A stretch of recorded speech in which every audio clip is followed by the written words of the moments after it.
in the shadow at the moment, so I can't really see your face. Are you able to Oh, swap I could. like reverse at all, or Yeah, if you don't mind, I mate? If might you be don't able to mind. do that. Yeah, it's Yeah, better. I'll do that. Yeah, Am I allowed to sit on that? Yeah, yeah, that's better, that's mate. better. I could see your face, mate. Speaking of face, mate, Perfect. I've actually met, or I actually saw your performance at the RSC Arena when you were opening for Cody Johnson. Oh, Uh, hell yeah. That yeah, was a yeah, great week. yeah. And I thought, mate, this guy, you're going to have your own arena shows one day, mate. Just you as the headline act, mate. Oh, I hope that's the dream, right? Yeah, for sure. Nah, I reckon, mate.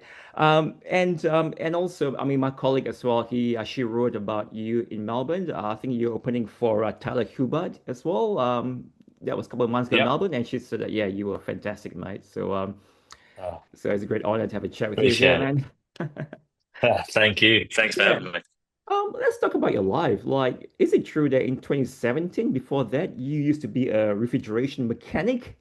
And Yeah. you bought like a $50 guitar, and 3 years later, mate, you were jamming with Cody Johnson, and then you were like sharing stage with Luke Combs, wasn't it? Like at the Rod Laver Arena. At It Rod must be such Laver. a surreal Yeah. journey, right?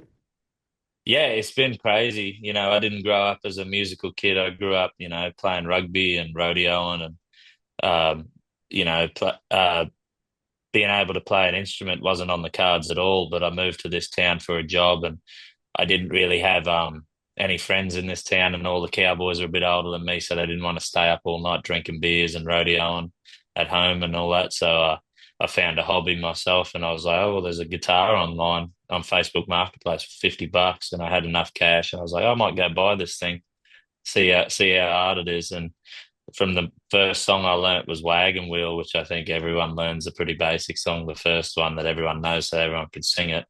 But the minute I learnt that, I got hooked. I was trying to learn every song that I had on my phone, and from there it just snowballed. And then I've lived a hell of a life too. I played rugby as a kid and rodeoed and was a tradie, and then writing songs was a pretty easy transition for me to tell these stories. Like I was telling them to my friends, but I might as well make them, lyrical and all that. And yeah, I remember Cody Johnson was coming down under, and I was already doing pub gigs and stuff like that after COVID, and he said, I want to win a buckle in Australia, rodeo in Australia, and I was like, well, I'm that guy. I put a TikTok up, and just so happens he saw it a couple of days later. He called me up and he said, which rodeo? And we went to Townsville Rodeo and we competed together in an Australian professional rodeo. And the next day he took me to Melbourne and we were singing on stage with Luke Combs, and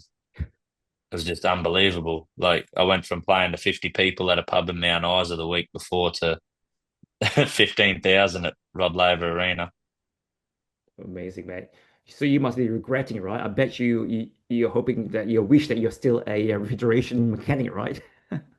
No, God, no. The best thing is when I am home, mum and dad don't have to get a refrigeration mechanic out. I can normally fix things by myself. Costs them a lot of less money because we live on a cattle station, so it's about an hour or two for anyone comes out and fixes anything.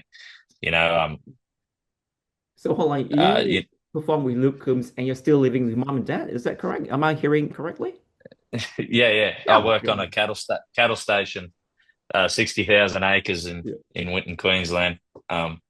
So like when I'm not on the road, I'm still working cattle and rodeoing and all that stuff. So yeah, got to keep true to myself, and that's one way I keep true to myself is still working cattle for dad. And that I don't work for money for him anymore. I just help him when I Yeah. can. And halfway across the world, I mean, you just got back from America on a 17 city tour, and that's all sold out. Um, how was the American reception towards an Aussie kid from an outback Queensland? I don't think so. I'm Yeah, assuming. yeah, outback Queensland town. Yeah, it was a crazy reception. We sold 15 to 17 of them shows out on our first ever international headline tour, and you know, it was a great turnout. People were coming down and just see from the minute go they wanted to sing along and have a good time. And we were the first Australians to sell out the Twisted J, which holds 1,500 people. You know, it's crazy. We're considering 2 years ago, I I was playing for fuel money. I wouldn't even get a check out of it by the end of it because I had to drive there and drive back to the cattle station. Wouldn't have covered the bills, so I was just doing it for fun, and now I'm doing this. It's pretty surreal experience. It's amazing, mate. So before we go on to the Australian tour, so let's talk about the music, which pretty much got you to where you are at the moment. Gooseneck Party, right? You mentioned that that is the best party that you've ever been to. So is that in a literal sense a specific location, or is that a metaphor about your current life? So a gooseneck is a horse trailer that attaches over the tray of a ute or a truck.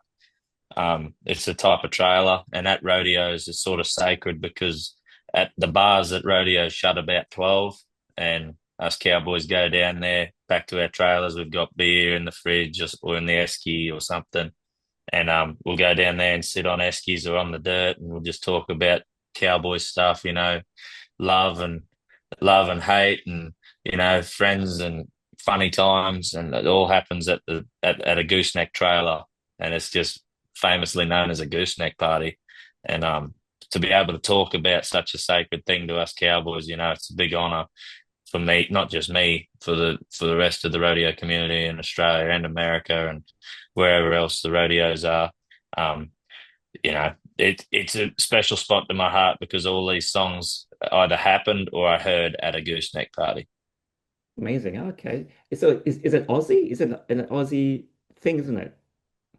It's very more Aussie. Where in America they've got more bars, so they don't really have to go and drink at a gooseneck, but they still do it. But it's a pretty Aussie thing from what I know to have a gooseneck party. Yeah, okay. Also on the other end of the spectrum in terms of the sonic vibe, you've got Emily, which is quite a poignant sort of song. So what happened to Emily, man?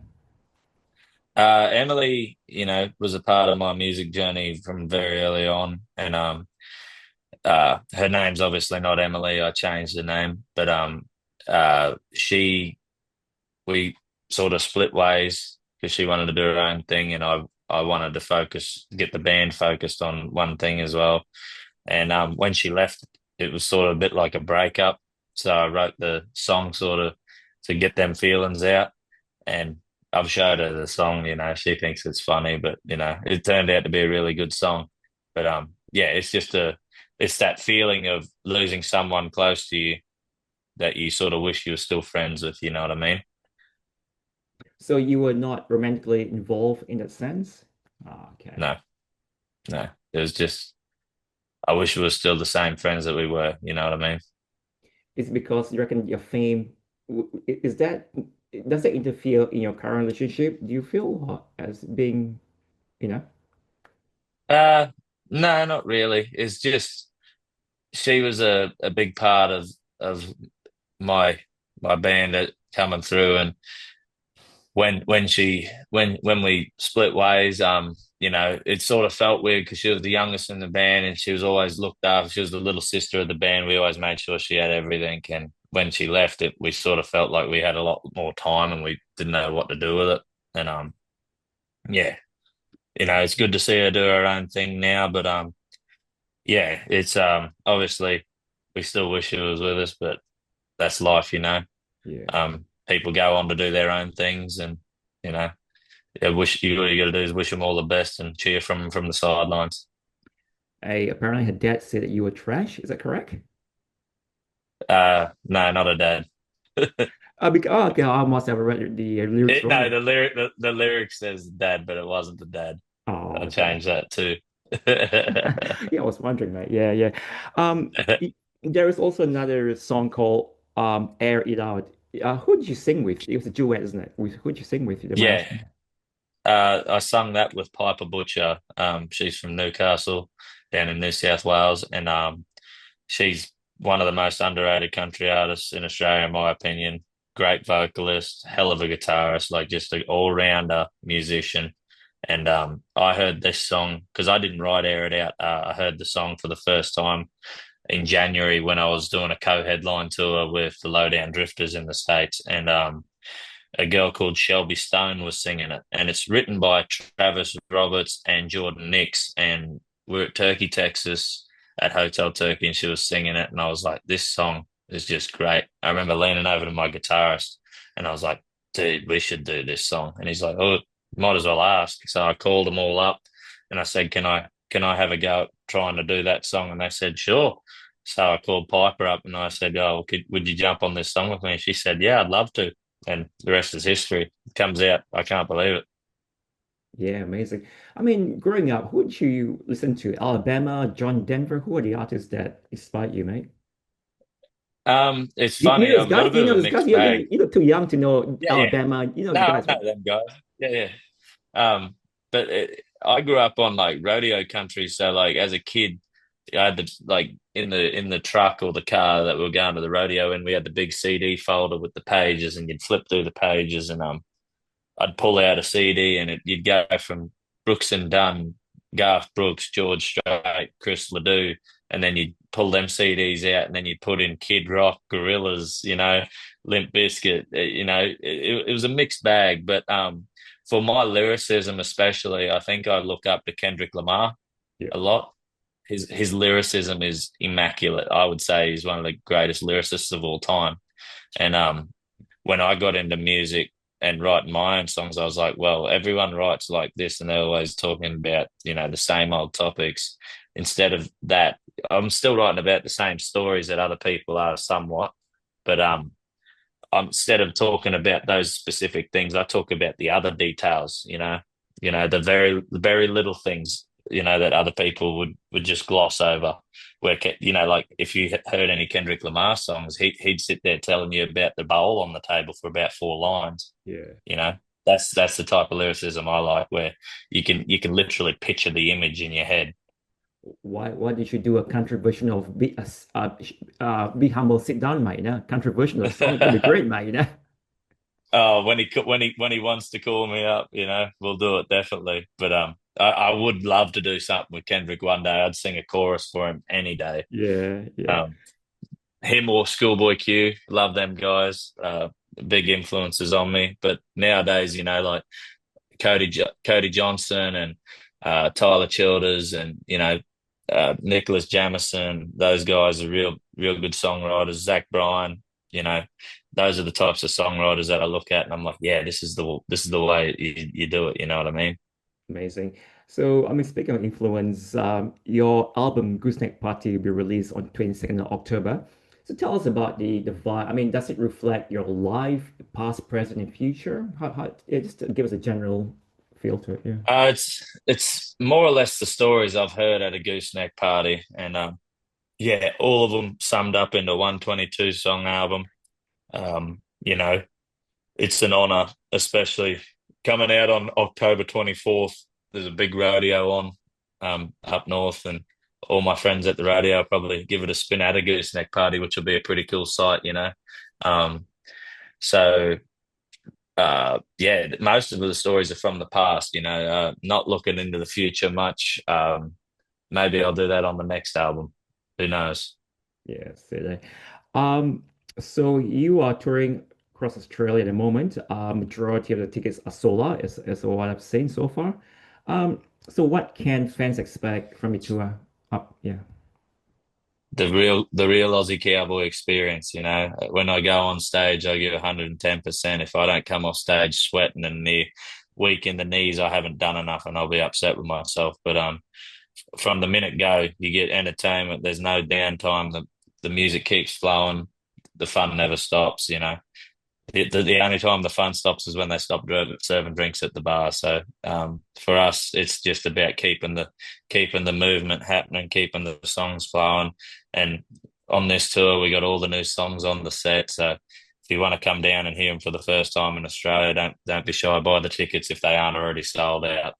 yeah. I think majority are sold out, so it got to be quick. And you also will be sharing stage with Jelly Rolls, and if I'm not mistaken, in Perth or tour in Yeah, Sydney as well. Yeah, yeah, yeah. yeah. Amazing. We're on the Strumming Bird festival So we'll be doing Sunny Coast, Newcastle, and Perth with Jelly Roll, Shabuzi, Treaty Oak Revival, who I'm also doing their headline shows in Australia at Sydney and Melbourne. Um, and yeah, so many great artists on that Strum and Bird lineup, and to be a part of it, pretty big honor for me. Especially hanging out with those dudes, they're killing it right now, and they're some of the best songwriters in the game. So to be able to go and hear those songs live, that'll be something I'm really looking forward I think the fans are looking forward, to seeing you as well, mate. Look, I got a feeling that to. you, look, there's no doubt that you'll be super famous one day. That you're too big to have this interview right now. So, if I can give Nah, you a plug, mate, about Sheldon Ang Media, that would be great. That'd be great, mate. Sheldon Ang Media. yeah. Hey, this is Wade Forster, and you're watching Sheldon Media. Thank you so much, Wade. Wade, it's a great honor, mate, to have a chat with you. I really enjoyed this conversation, and frankly, mate, you've got this very genuine, chill out demeanor, right? You would think, oh, this guy Luke Combs, like, yeah, but no, mate, you are, yeah, We're just people at the end of the day, bro. That's all it is. It's that's just it, people mate. doing people things. No, I appreciate it, brother. I hope to see you soon, buddy. Thank you so much. Appreciate it, man. Thank you. Thank you, brother. See ya. Bye.